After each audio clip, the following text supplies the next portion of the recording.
Sigurado ka ba, ma'am, na hindi ka aalis? Kaya ako nakakalimot sa mga sasabihin ko kasi nagugutot ka na.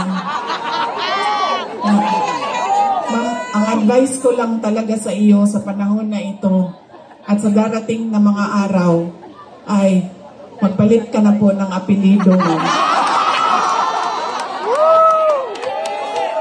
Ay, sorry, Romualdez pala ang middle name mo.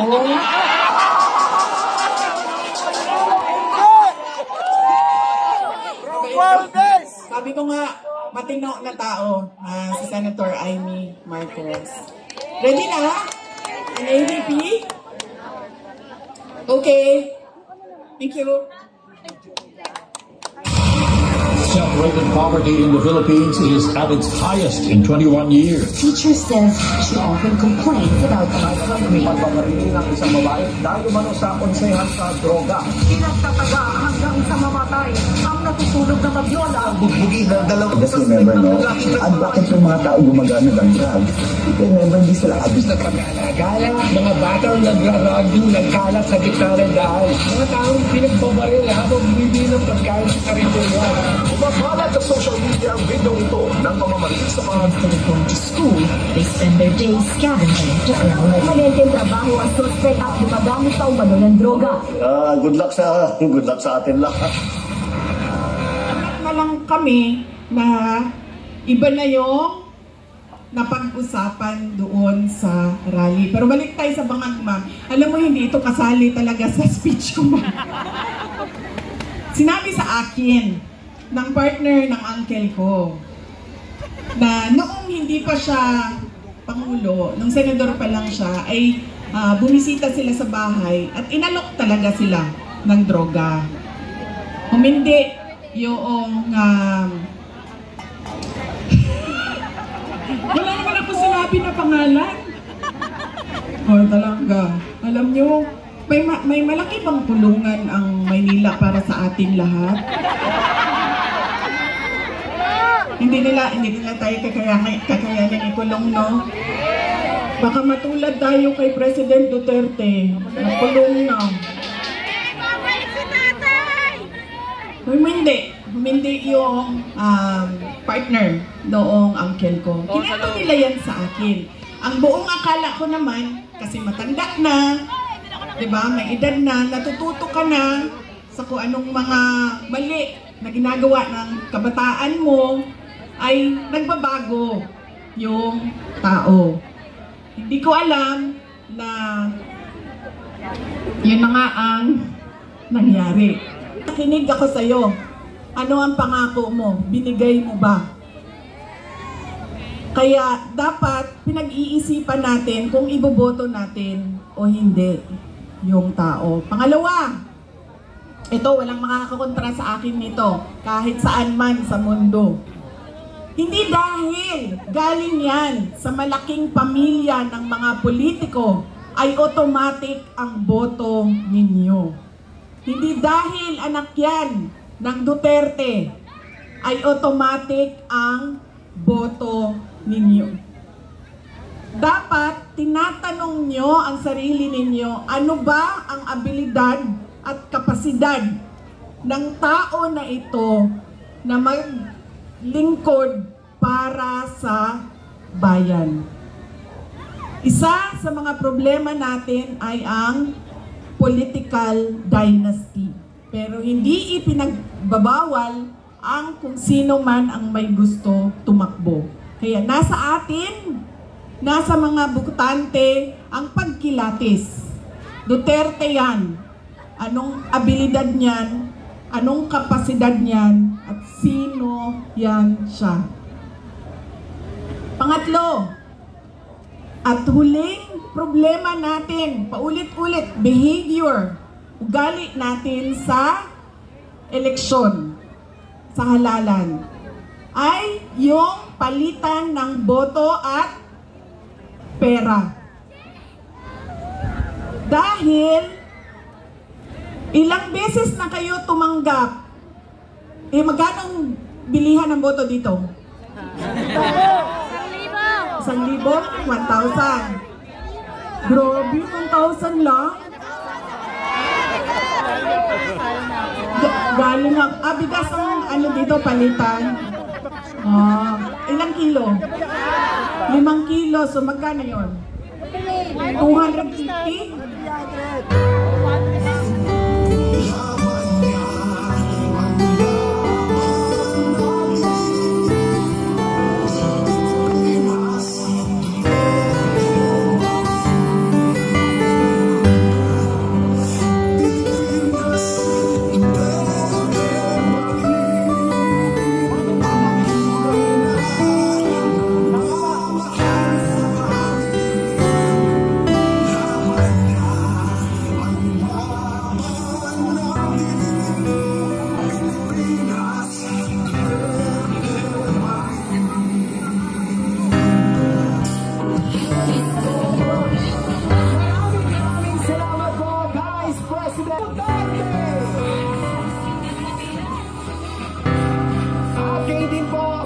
Maraming salamat din po, Norme Isko Moreno Dumagoso at Vice Mayor Richie Atienza. Kaya din po ang taus-puso pang salamat sa ating pong Senadora Amy Marcos at Senator Attorney Jimmy Bonta.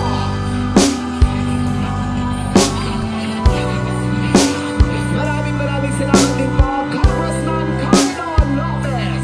At kaya din po na ating po mga Lawrence Choice, Councilor Robbie O, Councilor Nico Evangelista, Councilor Romel Colonel Miranda, Councilor Alvin Silla, Councilor Paulong C. at Councilor Ed White.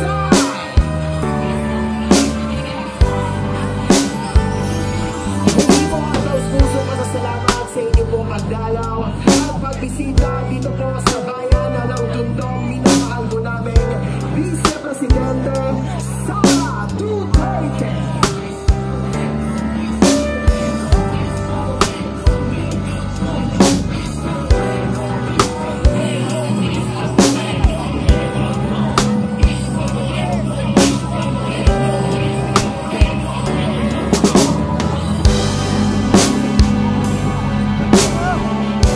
Hindi po, taus-puso pasasalamat sa ating pong mga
distrito ng Luzon, Manila. Sa inyo po mainit na pagtanggap sa ating enormous stories. Ngayon po sa ating pinamahal. May dalawang Pangulo ng Republika ng Pilipinas, Vice President Sara Duterte.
Iwasan ko lang kaya magpinakaw.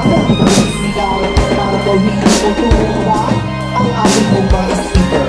Maraming salamat po.